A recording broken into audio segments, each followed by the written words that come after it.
హరిహర సుతనే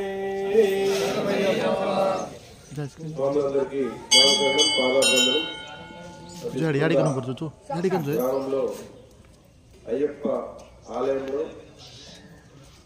అంతా దాదాపుగా 50 లోపు ఉన్నటువంటి యువకులే మాలాధారులై స్వామివారిని త్రికరణ శుద్ధిగా మనస వాచ కర్మణ బ్రహ్మచర్య వ్రతదీక్ష చేపట్టి మరి హిందూ ధర్మంలో సనాతన ధర్మాన్ని పాటిస్తూ భగవత్ కార్యక్రమంలో ధర్మ మార్గంలో నడుస్తూ ఎంతో ముందుకెళ్తున్నారు.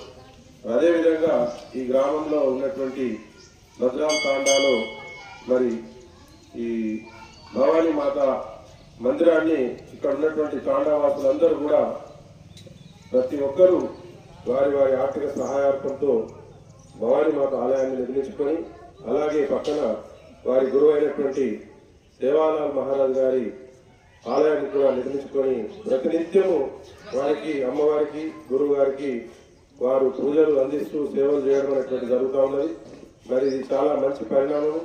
మరి మారుతున్నటువంటి పరిణామ క్రమంలో భారతదేశంలో ప్రతి ఒక్కరు కూడా హిందూ ధర్మాన్ని పాటిస్తూ ధర్మ మార్గంలో నడుస్తూ భగవంతుని నమ్మి మంచి సంకల్పంతో మంచి హృదయంతో మరి నీతి నిజాయితీగా ఒక పట్టుదలతో దీక్షతో హిందూ మతాన్ని ఆచరిస్తూ ముందుకు సాగినట్లయితే దేశం సుభిక్షంగా అనేటువంటిది ఉంటుంది.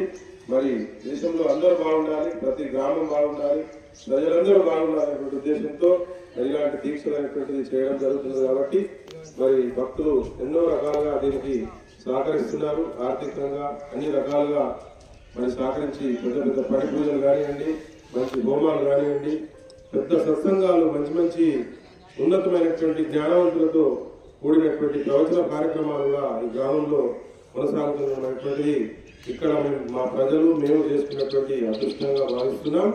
మరి ఇదిలాగే ప్రతి గ్రామానికి పల్లె పల్లెకు మొత్తం రాష్ట్రం దేశం అంతా కొనసాగుతూ దేశం సుభిక్షంగా ఉండాలని చెప్పేసి ఆ భగవంతుడు అందరినీ చల్లగా చూడాలని చెప్పేసి కోరుకుంటూ స్వామి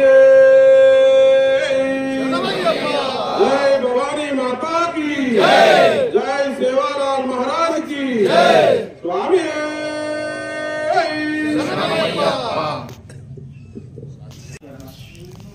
అందరికీ స్వామి శరణం, అందరికీ ధన్యవాదాలు స్వామి.